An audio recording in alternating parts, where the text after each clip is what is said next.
Bonsoir, bonsoir. Nous sommes très heureux de vous savoir nombreux pour ce nouveau numéro du magazine Deadline que vous suivez sur le plateau de Kin 24 Télévision, le reflet de Kinshasa. Nous sommes le dimanche 20 octobre 2019. Vous nous suivez à 22h30 heure de Kinshasa où nous vous desservons votre nouveau numéro du magazine Deadline. Vous avez été très nombreux à nous appeler par rapport à la thématique passée. Merci pour vos encouragements, merci pour vos appels, merci pour vos conseils.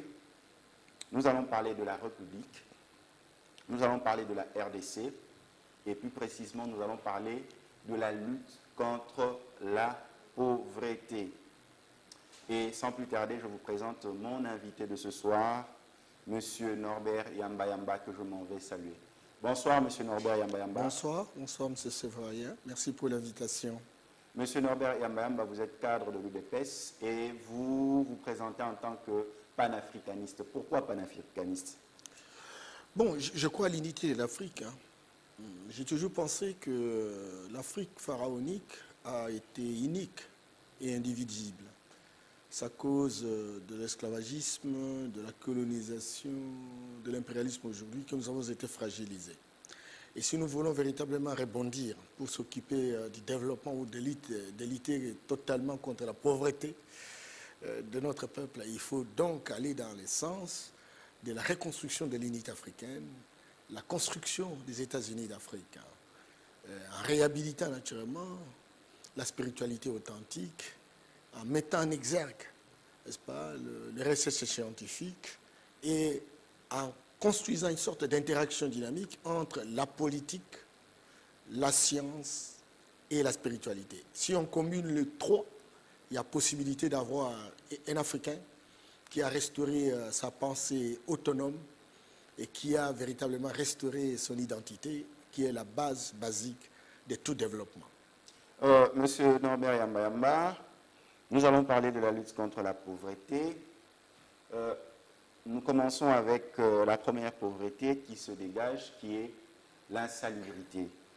Le président Félix Tshisekedi a lancé hier, samedi 19 octobre 2019, l'opération Kinshasa-Bopeto dans la commune de Bandalungwa et sur l'ensemble de la ville de Kinshasa, programme initié par le gouverneur de la ville de Kinshasa, Jantini Ngobila Mbaka. Lutter contre l'insalubrité dans la ville de Kinshasa et dans d'autres villes aussi en RDC est une question qui dégage une grande problématique qui est la grande problématique de la gestion des déchets. Comment mettre en œuvre en RDC une politique efficace de gestion de déchets? Est-ce que vous êtes convaincu que l'insalubrité est une facette de la pauvreté aussi? Oui. Lorsqu'on parle de la pauvreté, c'est que quelque part, il y a un problème qui se pose au niveau d'un certain nombre de pôles de souveraineté. La question de la santé. On peut évaluer l'état de la population, si elle est en bonne santé ou elle n'est pas en bonne santé, et cela s'évalue en fonction du nombre d'hôpitaux, des centres de santé, des postes de santé et des médicaments qui sont destinés véritablement à pouvoir s'occuper de la population.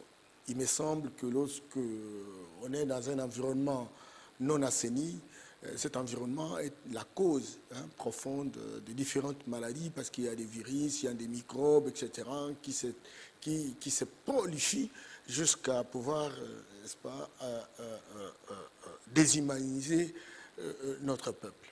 Il y a également, lorsqu'on est dans un climat de non-assainissement, d'insalubrité, voulais-je dire, écoutez, lorsqu'on n'est pas en bonne santé, on ne peut pas aller cultiver la terre, on ne peut pas promotionner l'agriculture, on ne peut pas non plus participer naturellement, avoir des moyens qui permettent d'avoir des enfants qui vont à l'école.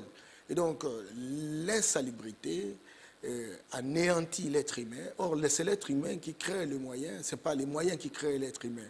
Et donc, on a besoin véritablement de partir de cette situation dramatique, parce que là, on est en train de voir le gouvernement, l'initiative du gouvernement provincial de la ville de Kinshasa, Mais l'insalubrité, c'est un peu le Congo, la poubelle, comme le président le disait, c'est un peu presque partout.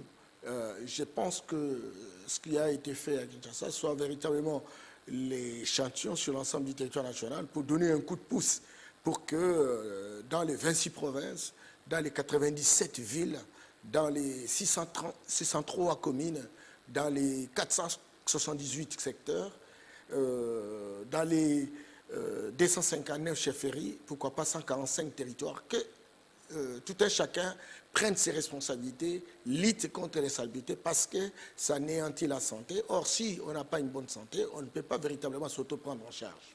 Monsieur Norbert Yamba, acceptez-vous que avant les indépendances, jusqu'à l'indépendance, ce pays était propre, l'une des plus belles villes, Léopoldville et Kinshasa à l'époque, et la RDC était resplendie, était un joli pays où on pouvait visiter. Est-ce que vous le confirmez? Oui, je le confirme. Et maintenant, ma question actuellement, d'où tout s'est arrêté dans la propriété de la RDC? Parce que nous avons vu plusieurs slogans de lutte contre l'insalubrité et aujourd'hui à Kinshasa, nous avons le gouverneur Jean-Tini Ngobila Mbaka qui initie Kinshasa Bopeto. Est-ce que nous avons un chaînon manquant dans ce processus de lutte contre l'insalubrité qui est juste la rigueur de la propreté, de la prise en charge de tout ce qui est gestion de déchets? Vous savez, à l'époque, il y a 3 éléments qui entrent en ligne de compte. Le premier élément, c'est la situation démographique. Vous savez que dans la ville de Kinshasa, par exemple, les infrastructures qui ont été mises en place l'ont été en fonction de 400 000 habitants. Tout à fait. Aujourd'hui... D'où la planification. Bien entendu. On avoisine 15 millions d'habitants. Donc, les infrastructures qui ont été construites pour 400 000 habitants sont utilisées par 15 millions d'habitants. Ça, c'est grave. Et il n'y a pas eu d'autres éléments additionnels. Ça, c'est première chose. Deuxième chose, à l'époque, il y avait un service de santé, il y avait 3 médecines. Service d'hygiène aussi. Bien entendu, 3 médecines opérationnelles. Vous avez la médecine curative. Et dans la médecine curative, c'est-à-dire quand on tombe malade, finalement, on va vers l'hôpital. Et il y avait des ayants droit qui pouvaient véritablement se faire soigner sans beaucoup de problème. Mais il y a aussi la médecine préventive qui porte essentiellement sur l'hygiène, où l'assainissement, ça fait partie véritablement de cette composante.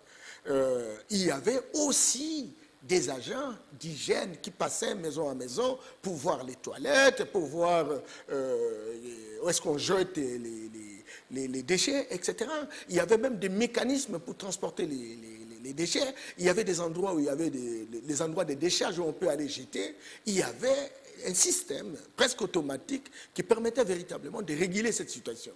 Il y avait également la médecine promotionnelle, c'est-à-dire lorsqu'on a des déchets, on peut véritablement les transformer. J'ai fait une expérience ici en Kimbanseke, par exemple, je mettais en place un système avec le bourgmestre de la place, et donc on circulait dans les marchés, on cherchait la charrette, et on récoltait chaque jour, n'est-ce pas, les déchets. Et on essayait de sélectionner les déchets biodégradables, ce qui peut se dégrader, et les déchets solides, etc. Et on identifie les maraîchers qui sont dans la ville, n'est-ce pas, dans la commune de Kimbanseke, et on leur dit, parce que le sol est complètement surchargé, il n'y a plus de fertilité, etc., vous ne pouvez pas utiliser les insecticides, mais vous avez besoin, n'est-ce pas, de ces déchets biodégradables. Nous leur avons appris, oui, comme engrais biologique. Nous leur avons appris comment faire le compost, c'est-à-dire creuser des trous, mettre les déchets, fermenter jusqu'à ce qu'on puisse provoquer ce que nous appelons des engrais biologiques. Et on utilisait. Et il y a moyen véritablement de généraliser cela. Et à ce moment-là, nous avons créé une dimension où nous disons, identifions aussi les ONG qui se trouvent dans la commune, voyons qu'est fait chaque ONG, etc., dans quel quartier ça se trouve.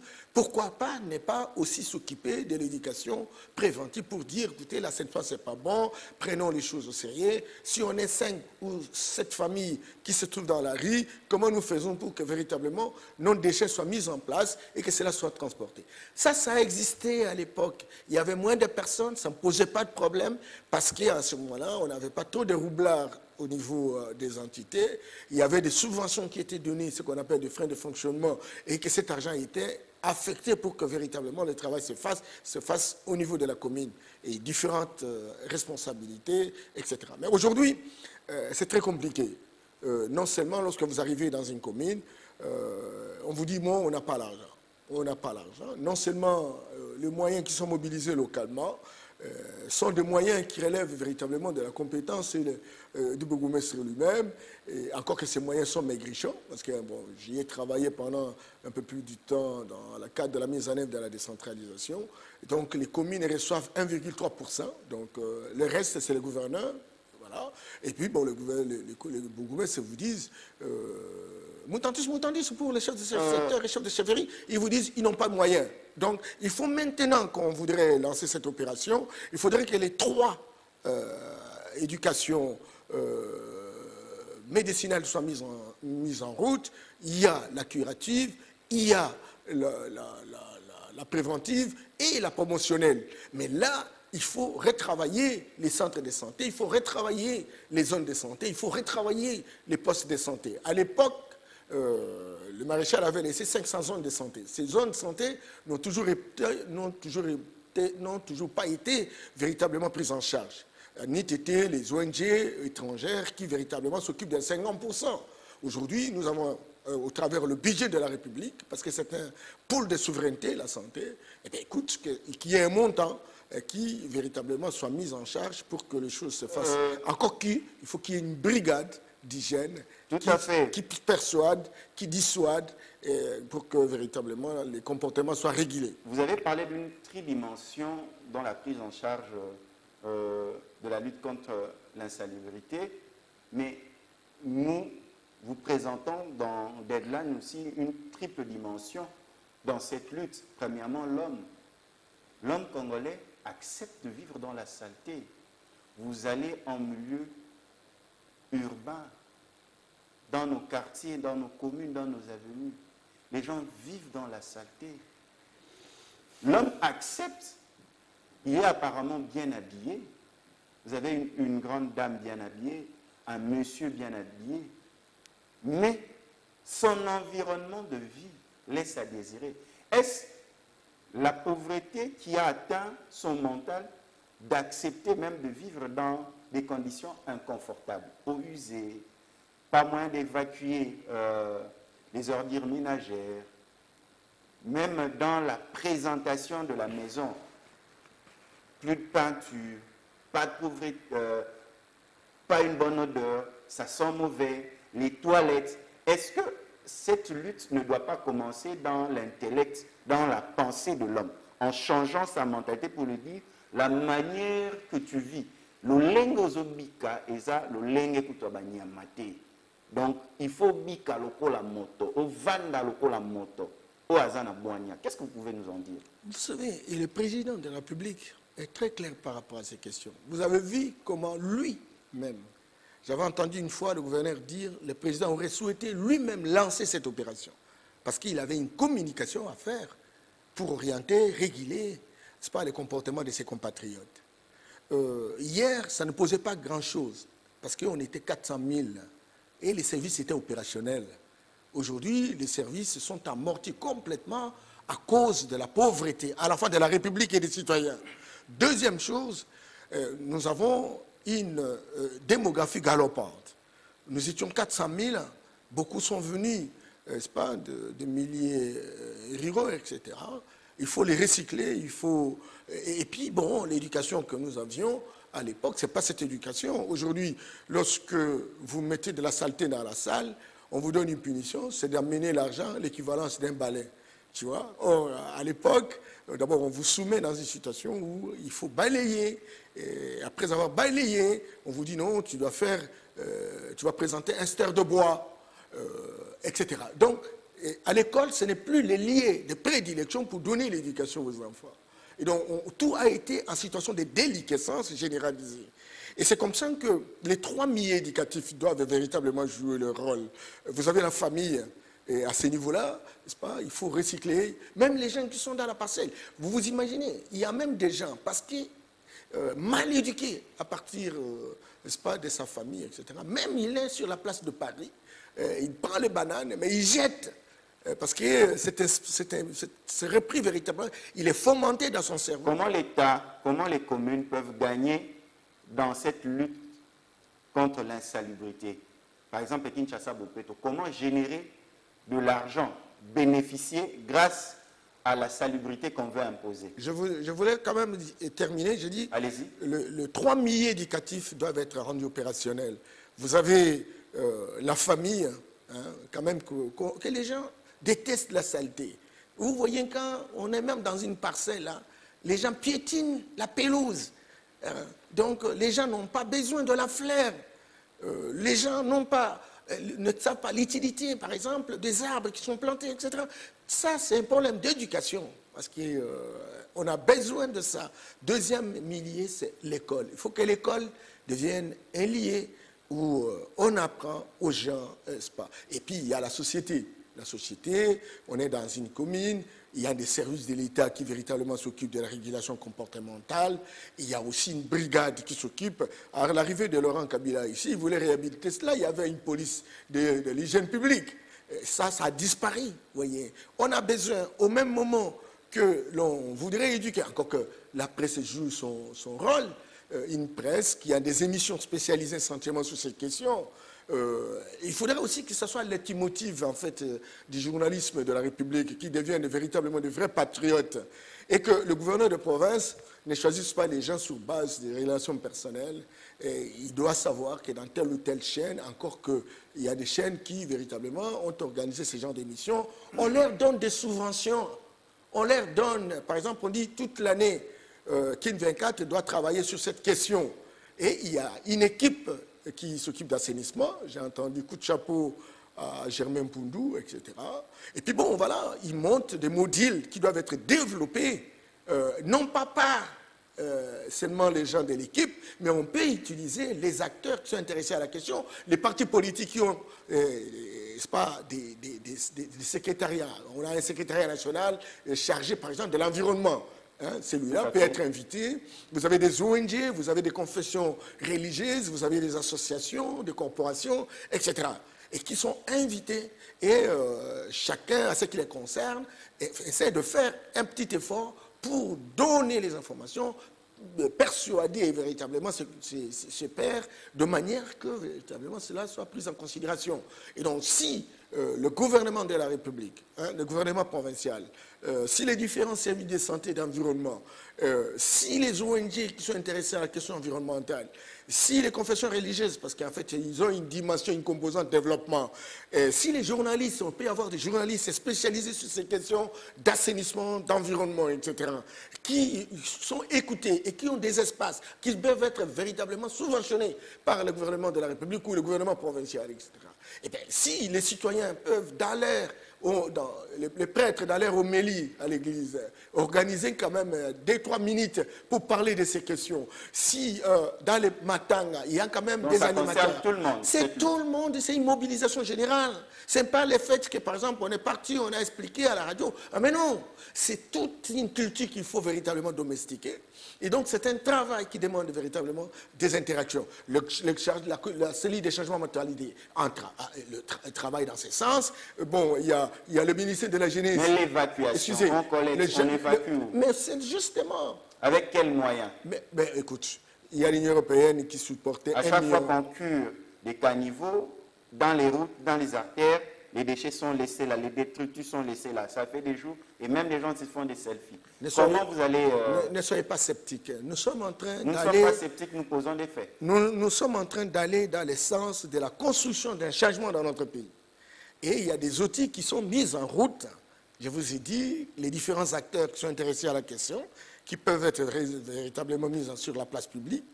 Il y a aussi des cellules que le président travaille, Et bon, vous avez la série des changements. Vous avez le ministère, n'est-ce pas, de la jeunesse et la citoyenneté. Vous avez le ministère de l'environnement. Vous avez le ministère de l'habitat. Il faut qu'il y ait des moments où il y a un comité de pilotage, de concertation entre ce qu'on peut appeler, n'est-ce pas, une commission interministérielle qui ne parle que de ces questions. On peut le retrouver au niveau national, on peut retrouver ça au niveau provincial, on peut retrouver ça jusqu'au niveau de chefferie, qui font l'évaluation, qui arrêtent des priorités et qui identifient les acteurs et qui les mobilisent. Aucun deadline pour savoir, par exemple, d'ici 5 ans, Kinshasa ou la RDC, le pays le plus propre. On a initié, il reste un travail technique de mise en place. Avec quoi on va évaluer, par exemple? Oui, mais ils vont constituer, ça sera un outil. Vous avez suivi, le président insiste sur la gestion axée sur les résultats, et les gouverneurs de province doivent présenter, n'est-ce pas, quelque chose qui correspondrait à un contrat de performance, et dans ces différents outils, etc., d'évaluation, on peut pouvoir introduire un calendrier ou un chronogramme d'activité, secteur par secteur, etc. Et donc, il n'y a pas que le président de la République, encore que, bon, les structures qui ont la responsabilité, notamment l'Assemblée provinciale, cette Assemblée provinciale doit s'approprier de ce programme-là. Et dans l'évaluation du programme gouvernemental, etc., que cette Assemblée... Donc cette fois-ci, c'est la bonne. Ben, écoute, il faut mettre en place cet arrangement institutionnel. Eh bien, il faut animer cet arrangement. Il faut animer. Et pour animer, il faut des hommes de grandes compétences, etc. Mais vous êtes très intéressés, engagés, pour que véritablement la situation change. Mais si on met les gens en fonction des affinités, en fonction des relations, je pense que ça serait déjà un projet obsolète. Et donc ils doivent recruter. Bien entendu, recruter, mais savoir les acteurs. Vous savez, ça fait un peu longtemps, moi je suis aussi un acteur social. Ça fait longtemps. Il existe même des conseils, ce qu'on appelle le conseil de gestion provinciale, où on peut trouver le gouverneur, non seulement ses ministres, mais chaque ministre avec les acteurs qui opèrent dans son secteur.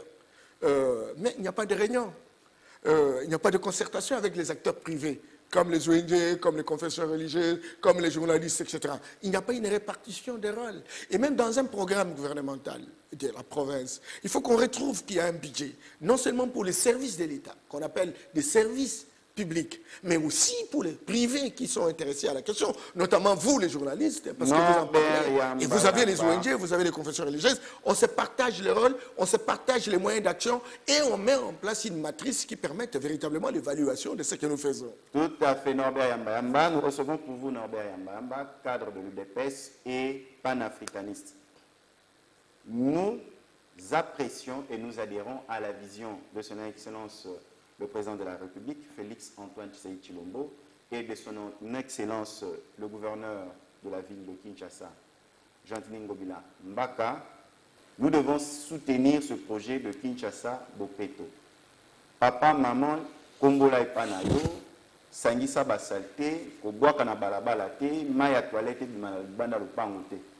Ce qui toza propre et panabiso déjà, tozo ko bongisa to belate, tozo ko bongisa baveni na biso ekota na ba érosion te, tozo ko bongisa pona bisika na biso ebeba te. Ko bongisa maladi eza ko bongisa déjà lolenge tozo vanda. Ce qui moko na moko to bongisi déjà baveni bandako na biso. Et ko sengete baveni na biso ezala propre, et ko sengete ba quartier na biso ezala propre, et ko sengete ba commune na biso ezala propre, et ko sengete ba ville na biso bengomba na biso ezala propre, et ko sengete RDC mobimba eza propre. Tala kaka geste ya propriété et pas na yo, na balabala na yo, na quartier na yo, na ville na yo, ezongengisa RDC mobimba. Biso nyonso tokota na nzela ya Kinshasa Bopeto. Je m'excuse beaucoup, hein. C'est justement pour vous appuyer que j'ai vu une expérience vivante au Katanga, à l'époque de la grande province. Il y avait un maire de la ville de Lubumbashi et qui a recherché, par exemple, des sites stratégiques où on a retrouvé des poubelles. Même la culture, vous marchez, vous avez un papier et on jette sur le boulevard. Mais il faut qu'il y ait des endroits stratégiques où l'on dépose des poubelles et que les gens aient l'habitude, même si il a eu un papier mouchoir, etc., qu'il aille jusque là où il y a la poubelle pour verser. Encore que cela soit véritablement rendu opérationnel. Non, mais qu'il y ait des véhicules qui viennent pour transporter. Et c'est comme ça que le président disait hier qu'il y a moyen que chaque fois que l'on a des déchets, encore qu'on s'entende avec ce qu'on appelle des pousse-pousseurs, etc., qui viennent récolter. Et l'hôtel de ville peut générer beaucoup d'argent, ne serait-ce que pour identifier combien de maisons. Non, et informatiser ça. Parce que non seulement la taxe foncière sera payée, mais on sait aussi, sur base de cette informatisation, le nombre de familles, et on sait qu'en ayant, par exemple, chaque 3 jours, on pourra ramasser et moyennant quelque chose qui permette véritablement de financer. Nous passons à la seconde phase de ce magazine Deadline. Donc, nous devions donner une part belle, vraiment une grande importance à la salubrité parce que nos vies en dépendent. Plus nous sommes propres, moins nous sommes malades. Plus nous sommes sales, plus nous sommes malades. Norbert Yambéamba, c'était quand encore le 16 octobre 2019 sur le site de Ma-Vallée, dans la commune de Bongafula, le programme accéléré. Donc, le président a présenté son programme accéléré de lutte contre la pauvreté et l'inégalité.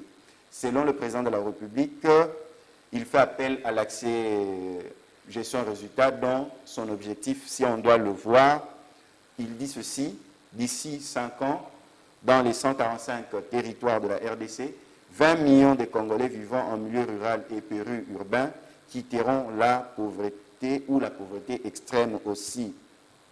Mais Norbert Yambéamba, vous êtes cadre de l'UDPS, vous adhérez à la vision du chef de l'État. N'y a-t-il pas un autre programme concurrent à celui de Sylvestre Ilunga Ilukamba, le gouvernement de la RDC? Est-ce que les conseillers du chef de l'État ne se liguent pas en gouvernement parallèle pour donner un deuxième programme au chef de l'État? Parce que déjà, dans les 15 piliers de Sylvestre Ilunga Ilukamba, il parle aussi de la pauvreté. Pourquoi le président se lance maintenant à un autre programme? Parce que je vais citer tous les 15 piliers de Sylvestre Ilunga Ilukamba présentés le 13 avril 2019, donc à savoir la planification du pays et l'unité nationale, renforcement de l'autorité de l'État, promotion de l'État de droit et de la démocratie, redynamisation de la diplomatie et réhabilitation de son image de marque, lutte contre la corruption, amélioration de la gouvernance dans la gestion des ressources nationales, des ressources naturelles plutôt, des entreprises publiques et des finances de l'État, amélioration du climat des affaires, promotion des entrepreneuriats et de la classe moyenne. 7. Diversification de l'économie et création des conditions de croissance inclusive. 8. Mobilisation des infrastructures de base et aménagement du territoire. 9. Promotion du développement du technologie et de l'information, de la communication. 10. Lutte contre le changement climatique, création des conditions du développement durable. 11. Amélioration des conditions sociales avec comme principaux axes éducation comme clé du changement du principal ascenseur social, accès aux soins de santé pour tous, ainsi que l'assurance d'une couverture de santé universelle. 12. Développement de l'eau et de l'électricité, lutte contre la pauvreté et la marginalisation sociale. 14. Autonomisation de la femme et promotion de la jeunesse. 15. Promotion de la culture, art, sport et de centres de loisirs. Vous ne trouvez pas que déjà ce que le président a lancé au lac de Ma-Vallée, quand il parle de lutte contre la pauvreté, est déjà repris dans le programme Sylvestre Ilunga Ilukamba? Mais c'est tout à fait normal. Qu'est-ce qui est normal? Vous savez, pour une fois, au moins, nous avons un chef d'État qui arrive et qui voudrait faire des choses très professionnelles. Ah bon? Il signe un contrat à vérifier. En ayant 5 ans, il y aura au moins 20 millions de personnes qui vont sortir de la pauvreté. Mais il pouvait le faire avec Sylvestre Ilukamba. Mais c'est justement... Il devait l'intégrer. Non, attention. Allons-y calmement. On y va calmement, on a tout le temps. qu'est-ce que le président a dit qui soit incompatible avec les différents 15 piliers?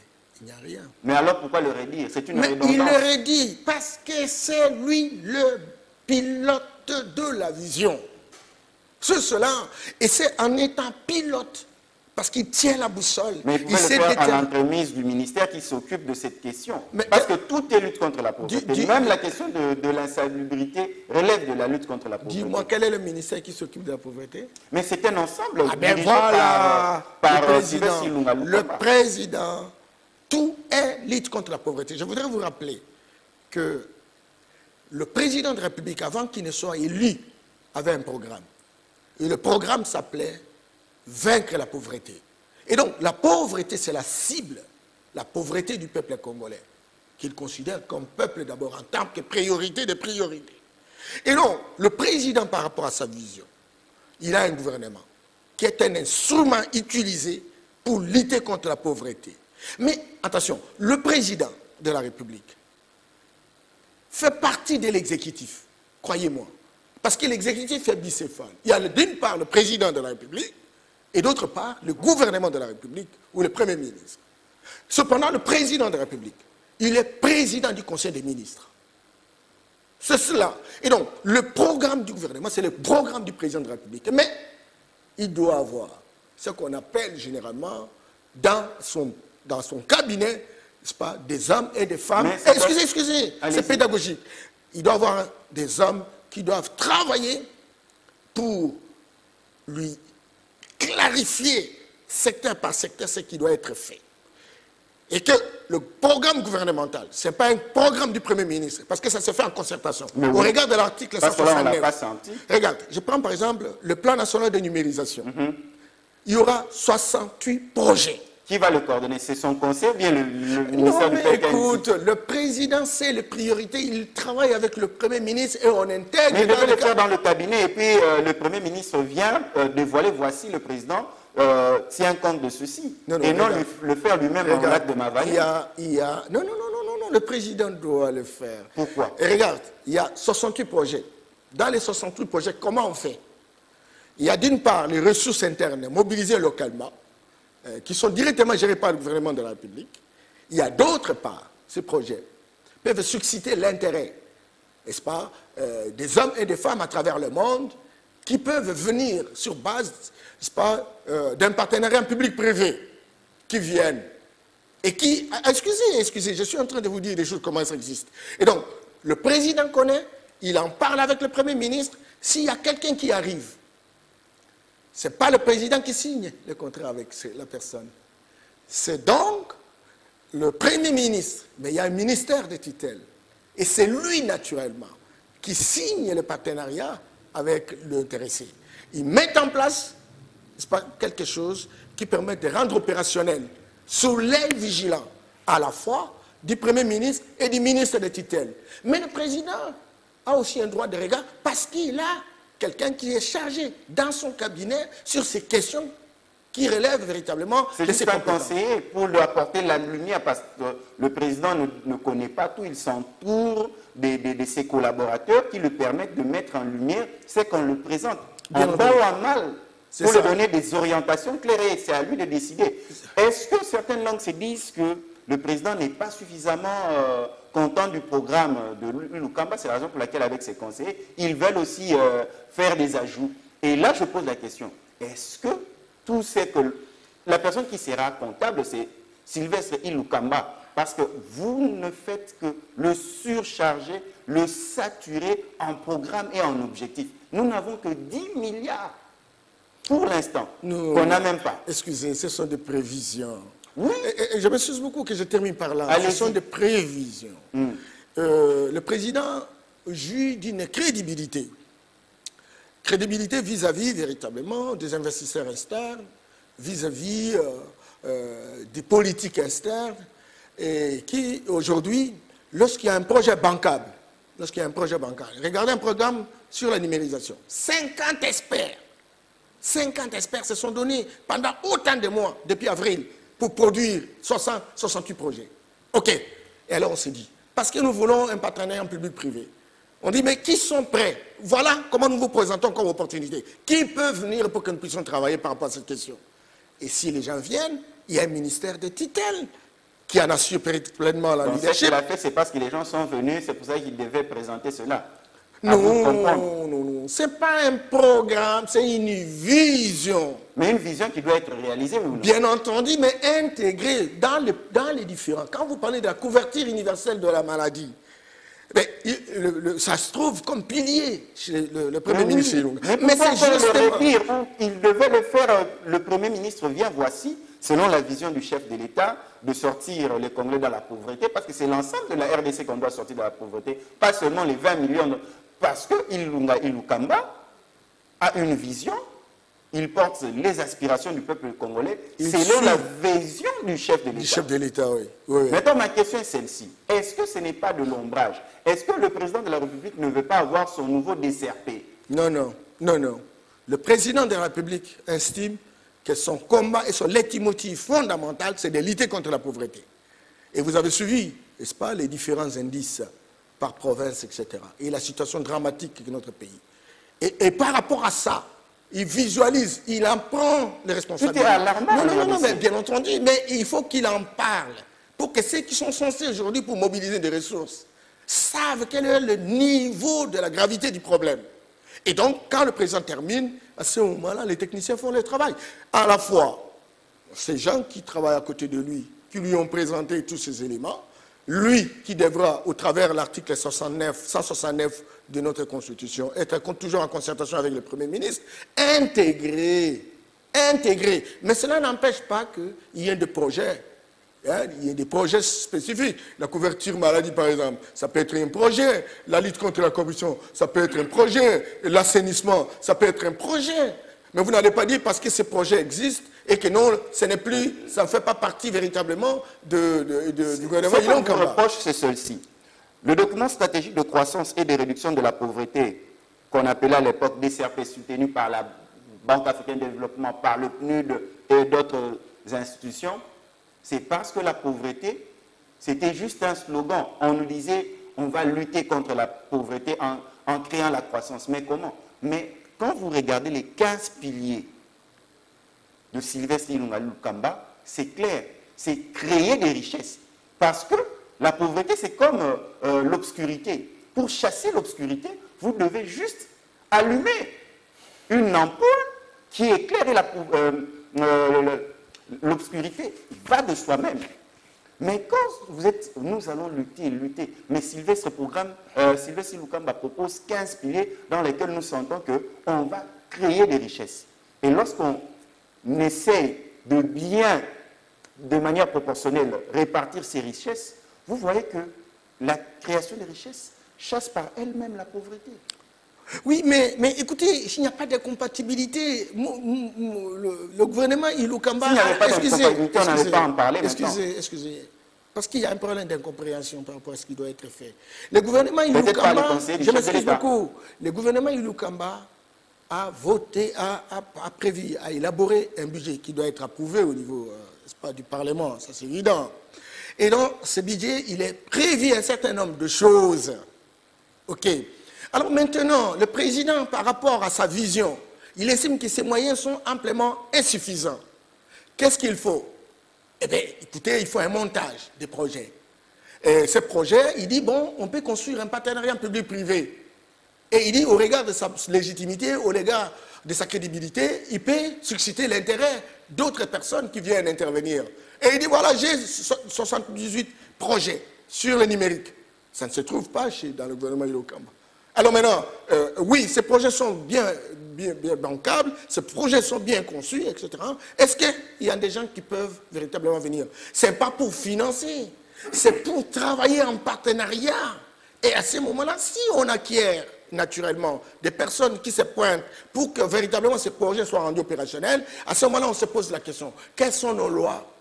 Quelles sont les procédures administratives et financières qui sont en place chez nous et qui devra s'occuper de cette question? Comment on a fait un arrangement institutionnel pour faire le suivi et avoir des résultats? Ça, c'est autre chose. Et là, on revient dans la logique du gouvernement Ilukamba pour dire qu'il y a eu un fonds additionnel qui est lié au partenariat public-privé, qui doit être rendu opérationnel, mais dont on a besoin véritablement d'un ministère de tutelle pour s'occuper de cette question, mais en créant une sorte de cordon ombilical avec la présidente de la République sur base de son point focal qui va monitorer. C'est ça le problème. Les conseillers du chef de l'État veulent être visibles partout, comme des ministres. C'est ça le problème, vous venez de le dire. En concertation, on le répète, en gestion des ressources humaines, surtout dans les cabinets du chef de l'État, tous ceux qui travaillent avec lui dans son cabinet sont là pour amener une valeur ajoutée dans son travail de chaque jour. Parce que le bras travailleur du chef de l'État, c'est le gouvernement. Le gouvernement qui est comptable devant les élus nationaux. Le président transmet sa vision auprès du gouvernement représenté par le Premier ministre et le Premier ministre opérationnalise cela. Lors de l'opérationnalisation, que l'on envoie les éléments au chef de l'État, le chef de l'État peut vouloir mieux comprendre avec des personnes neutres, par exemple, un cabinet conseil d'experts, ou soit ses conseillers à lui, pour leur dire, voici comment se passe l'opérationnalisation de ma vision auprès du Premier ministre. Selon vous, c'est ce qui doit être fait? Si oui, comment l'améliorer? Si ce n'est pas ce qui doit être fait, comment renforcer? Et lorsque cette tâche est finie dans l'ombre par ses conseillers, le président peut faire appel au Premier ministre pour leur donner des ajouts, ses propositions. Par exemple, telle opérationnalisation, elle est insuffisante ou incorrecte, j'aimerais que vous puissiez les réévaluer. Le Premier ministre aussi fait des contre-propositions. À la lumière des idées, jaillit la vraie lumière et on avance. Parce que le problème où nous sommes gênés de fois, c'est de voir des actions des conseillers du chef de l'État, c'est muet en ministre. On sent une certaine dualité et ça ne fait pas avancer la cause même du chef de l'État. Il n'y a pas de dualité. Il n'y a pas de dualité. Nous sommes au début. Le fonctionnement des institutions va se cristalliser, mais l'initiative du président peut être prise en amont comme en aval. En amont, comme je vous ai dit, un programme sur la numérisation, le président peut prendre l'initiative, peut-être que ce n'était pas la préoccupation du Premier ministre. Et avec son conseiller, on dit, bon, nous identifions 18 projets. Alors, M. Ilunga Kamba, voilà les 68 projets qu'on peut intégrer dans ce que vous avez retenu, etc. Mais Ilunga Kamba peut dire, bon, on n'a pas de moyens. Par exemple, on n'a pas de moyens. Alors il va dire, mais écoutez, ces projets-là doivent être renforcés par notre capacité de faire le marketing, de publicité, véritablement ces opportunités, pour qu'on cherche véritablement des hommes et des femmes qui sont intéressés par rapport au secteur. Ça peut se faire. En aval, oui, ça peut être une initiative d'Ilunga Kamba qui va et qui discute avec le président. Et le président, au regard du conseiller chargé du secteur bien déterminé, travaille et lui documente par rapport à la question et il donne des éléments d'appréciation auprès du Premier ministre. Donc, les deux peuvent se faire. Mais ni le programme, aucun programme conçu à la présidence, ou alors le programme Ilunga Kamba, tous les programmes sont ensemble parce qu'ils luttent contre la pauvreté. Ils luttent contre la pauvreté. Et moi, j'aurais souhaité, et là, je voudrais demander aux journalistes, écoutez bien ce qui s'est dit par le président de la République, que la plupart des projets que nous présentons ici sont des projets qui relèvent du PPP, c'est-à-dire du partenariat public-privé. Et ces partenariats public-privé, chaque secteur, il y a un ministre de secteur. Mais le président peut initier cela. Et pour dire, écoutez, intégrez ça. Ce n'est pas un crime de lèse-majesté. C'est plutôt la capacité de générer une nouvelle stratégie. Au lieu que ça remonte simplement du Premier ministre vers le président, avec une équipe, la ceinture qui l'entoure, est capable, n'est-ce pas, de générer des alternatives, de générer des projets, etc., qui alimentent le gouvernement Ilunga Kamba. Il y a des priorités, bien entendu, mais il y a aussi des priorités qui sont utiles. Et le président, au regard de sa crédibilité dans la légitimité, devra mobiliser des ressources à l'extérieur pour dire oui, ces différents projets sont prioritaires, mais parce que le gouvernement de la République n'en a pas prévu, est-ce que je ne peux pas trouver des hommes et des femmes qui sont intéressés par rapport à la question? Et à ce moment-là, on met en place un partenariat public-privé. Mais il y a des choses dans le secteur qui peuvent être rendues opérationnelles par le budget de la République. Et donc, tous ces réajustements, ce n'est pas pour dégraisser le budget Ilunkamba, mais c'est plutôt pour ajouter, mais en mettant en place, n'est-ce pas, une stratégie de mobilisation des ressources additionnelles. Vous ne trouvez pas, quand je prends cette image, vous êtes avec un ami, une compagne, vous avez votre argent, les moyens dans vos poches, mais lui dans le supermarché avec le caddie, il ne fait que surcharger, ne tenant même pas compte des moyens prévisionnels que vous avez dans votre poche. Vous ne trouverez pas que le président, quelque part, est en train de surcharger, saturer le Premier ministre avec autant de projets? Non, non. Et il manque même à s'exprimer, parce qu'à chaque fois, le président a une nouvelle idée, allez-y. C'est comme si vous étiez en train de construire une maison, à chaque fois, vous dites à votre architecte, non, ajoutez-moi tel étage, non, enlève-moi ceci. Vous ne laissez pas l'architecte bien s'exprimer dans l'ouvrage que vous l'avez donné. Mais non, mais c'est pourquoi la démocratie elle-même, c'est une gestion des contradictions. Le président de la République a son génie, il a mijoté pas mal de choses, il voudrait les réaliser. C'est pas pour rien que le Premier ministre est censé être recruté parce qu'il a une expérience accumulée dans la gestion. Professeur d'université, même s'il ne veut pas trop parler. Arrêtez ces choses-là. On a connu les professeurs d'université, c'est plutôt des incantations. Oui, bien entendu, mais les professeurs, il est expérimenté pour enseigner. Il faut faire attention, parce qu'il ne peut être expert. Je n'ai pas dit le contraire. Non, non, non, mais en fait, il ne faut pas amener ces étiquettes-là. Quand Laurent mais c'est son identité, comment on va faire? Il n'est pas médecin. Non, non. Bon, c'est pas grave, c'est un professeur d'université. Mais c'est pas plutôt une valeur ajoutée. Je ne dis pas que le fait qu'il soit professeur le qualifie. Moi j'ai une vision. Moi j'ai une vision parce que les étiquettes ont beaucoup remis en question notre pays.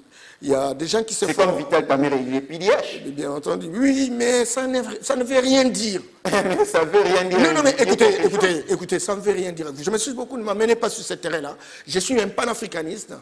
J'ai fait l'autopsie de la citation et je me suis rendu compte que ce que nous appelons intellectuel chez nous n'est qu'un instruit et qui fondamentalement est un abouti. Vous êtes expert. Moi, je suis expert, mais je suis formé également dans les mêmes enseignements. Mais on ne peut pas se dire expert parce qu'on a un PhD. Non. Ah non, on peut avoir 5 doctorats, mais on n'est pas expert. Mais il y a une valeur ajoutée quand même. Non, non, mais il y a une valeur ajoutée, mais par rapport à son secteur de travail.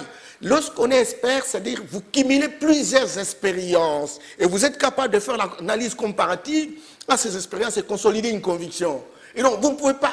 Vous pouvez être docteur, professeur universitaire. Vous êtes expert pour enseigner. C'est très important, mon frère. Si on est dans cette confusion-là, que quelqu'un... Il est docteur en histoire. Je me suis beaucoup. Il est docteur en histoire. Il est ministre de Santé. Il ne connaît pas la santé. Et vous dites, professeur de... Non, mais écoute, arrêtez. Le problème, c'est celui qui l'a recruté. Et ça nous a beaucoup retardé. C'est comme ça que vous voyez le profilage. Comment vous pouvez mettre quelqu'un qui n'est pas expert dans ce domaine, qui est expert dans un autre domaine? Vous savez qu'il y a trop de pseudo-chercheurs politisés et cela nous a beaucoup retardé. Je n'aime pas vraiment... Moi, si Ilunkamba, c'est un homme qui a été plusieurs fois ministre, il a été même géré par le copyrep, je sais les exigences que représente naturellement cette structure. Je peux lui faire confiance. Il a été même au SNCC. Oui. Et donc, il a son expérience. Il a plusieurs expériences. Il est capable véritablement de s'articuler. Mais alors maintenant, est-ce que c'est pour autant que les choses vont venir comme ça? Non, non, non, non. Il doit aussi se faire entourer. Parce qu'il ne doit pas être un homme seul. Il y a des hommes et des femmes, non seulement... Est-ce qu'il n'est pas temps d'ouvrir la porte au recrutement, au profilage en dehors de ce cadre de concertation FCC-CACH? Par exemple, pour faire venir des professionnels rompus à leur domaine et non un partage de gâteaux comme on le sent avec les mandataires. On l'a vu avec les ministres, on s'est dit, bon, on s'est tué, donc le choix s'est fait entre les FCC et CACH. Mais quand on est en train de parler qu'on doit lutter contre la pauvreté, qu'on doit apporter des solutions, est-ce qu'on ne peut pas aller au-delà du recrutement FCC Cash? Bon, oui, on doit aller. Je crois vous l'avoir dit l'autre fois. Lorsque s'agit d'une guerre en Côte d'Ivoire, lorsqu'il fallait démarrer avec Ouattara, mais il a recruté un cabinet qui avait la responsabilité de recruter des meilleurs des Ivoiriens pour les responsabiliser. Je crois que c'est l'effort que fait aujourd'hui le président de la République. Au bout d'une année, il aura une expérience grandissante par rapport au choix des hommes et des femmes qui doivent véritablement assumer les responsabilités. Et donc, nous sommes dans une situation où on est en train d'avancer. Au bout d'une année, il sera sur base des outils qui sont en train d'être mis en place, notamment le contrat de performance, etc. Il verra qui est capable de faire quoi, et à ce moment-là, il pourra prendre des décisions par rapport à la thématique, est-ce que ce combat contre la pauvreté, Félix Tshisekedi va réussir? Eh bien, il va réussir. Parce qu'il prêche avec le Premier ministre de la même manière. Vous voyez, j'ai suivi Lumumbashi au Katanga, le gouverneur. La même chose, j'ai suivi dans Otuele, Bazouele, tout le monde est dans la vision du président de la République. C'est vrai que les moyens sont maigrichons, mais la décentralisation donne aussi des opportunités. C'est ce qu'on appelle la coopération décentralisée. On appelle également des formules de jumelage, etc. Et donc, on a besoin, effectivement, qu'à différents niveaux d'atterrissage, notamment au niveau de provinces, au niveau des villes, des communes et secteurs, compagnies, etc., qu'on ait des hommes qui sont capables. Rien n'empêche aujourd'hui que la chefferie, par exemple, qui se trouve à Kenge, se mette en jumelage, par exemple, avec une commune, n'est-ce pas, de Belgique. Pourquoi pas? À ce moment-là, on va s'entraider. Ce n'est pas pour rien que vous avez le bâtiment de Massina a été construit comment? C'est sur base de cette coopération décentralisée. La commune, par exemple, de Kimaseke, beaucoup de communes, etc. Vous voyez? Et donc, on a intérêt, au même moment que le président s'engage pour qu'il mette en place un programme, encore que le programme, c'est un ensemble de réponses par rapport aux problèmes qui se posent. Et donc, il va falloir que le gouvernement, au travers les différents ministres, et les structures de dissuasion, mobilise des ressources. Et puis, bon, on essaie de voir avec les partenaires. Norbert Yamba, un grand merci pour avoir accepté de participer à ce programme de ce soir. Merci beaucoup. Merci parce que les gens ont tendance à croire que le président est en train d'étouffer le Premier ministre. Il n'est pas question. Ils n'ont qu'un seul programme, le programme qui est conçu pour le peuple congolais, et toutes les initiatives qui viennent de partout, etc., seront financées par d'autres initiatives alternatives qui ne reposent pas essentiellement sur le budget prévu par le Premier ministre, mais qui complètent le Premier ministre pour construire la performance des institutions. Merci très chers téléspectateurs, vous nous avez suivis de partout. Nous avons reçu pour vous Norbert Yamba, cadre de l'UDPS et panafricaniste. Nous avons parlé ce soir de la lutte contre la pauvreté et nous avons ciblé certaines dimensions.